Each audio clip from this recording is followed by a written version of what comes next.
Did you ever play hide and seek when you were kids? For the sake of finding someone, you might accidentally enter an abandoned room or toilet. My friend, Xiaoli was haunted by a scene she witnessed in an abandoned toilet when she was a child. The story took place when Xiaoli was in the 3rd grade of primary school. Studying in her hometown village, the school building only had 3 floors, which used to be the house of a wealthy family in the village. Later, the family had a misfortune, and someone died on the 3rd floor. Then the whole family moved away. The house remained empty until the village decided to turn it into a school. The 1st floor was for classes, the 2nd floor was for students' activities, and the 3rd floor became a mysterious forbidden area. Especially the toilet on the 3rd floor was sealed off with warning stickers. At the beginning of the school's construction, the 3rd floor was still in use, but people could hear loud shouting from time to time. When teachers went to check, they found no one. Another child who went to the 3rd floor toilet out of curiosity got sick for half a year. Therefore, they sealed off the toilet on the 3rd floor as a warning.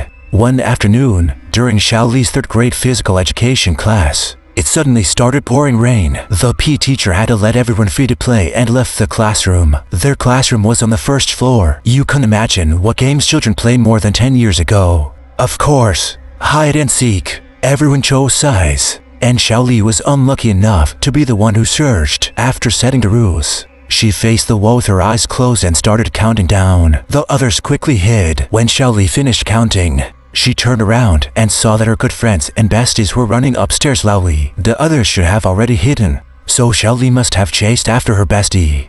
She quickly ran up from the 1st floor, but when she reached the 2nd floor, her bestie disappeared. She searched back and forth in the classroom on the 2nd floor but couldn't find anyone. Just as she was about to go downstairs to look for other partners, she suddenly heard footsteps on the stairs from the 2nd to the 3rd floor. She quickly ran over and was surprised to see that her bestie had just stepped onto the 3rd floor. Without thinking too much, she chased after her. When she also got to the 3rd floor, she found that her bestie was standing at the entrance of the toilet on the 3rd floor, smiling at her, and then turned and ran into the toilet. Xiaoli immediately chased in, only to find that the toilet door was actually open. The legendary seal did not exist at all, and she had never seen it before. As she entered, she shouted, "I found you! Come out quickly!" But there was no answer from inside. The toilet had not been used for a long time, emitting a musty smell and covered with cobwebs on the walls. She searched every stall one by one, but never found her best friend. However,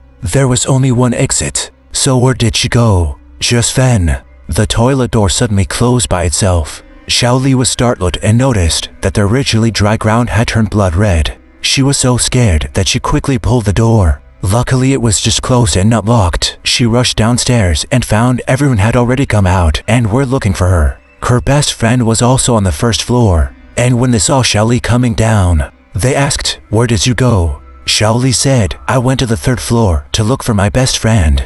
Everyone said that her best friend had never been to the 3rd floor and had been with them on the 1st floor the whole time. Xiaoli thought about it and realized that her best friend was very timid and had never gone up before. At this moment, she was covered in cold sweat. Later, everyone went up to the 3rd floor together to see what had happened. They found that there were many abandoned tables and chairs piled up in front of the toilet door on the 3rd floor, and there was a seal pasted on the door. Xiaoli still doesn't know how she got in at that time. Or maybe she didn't go in at all. Could it have been just her imagination? What do you think?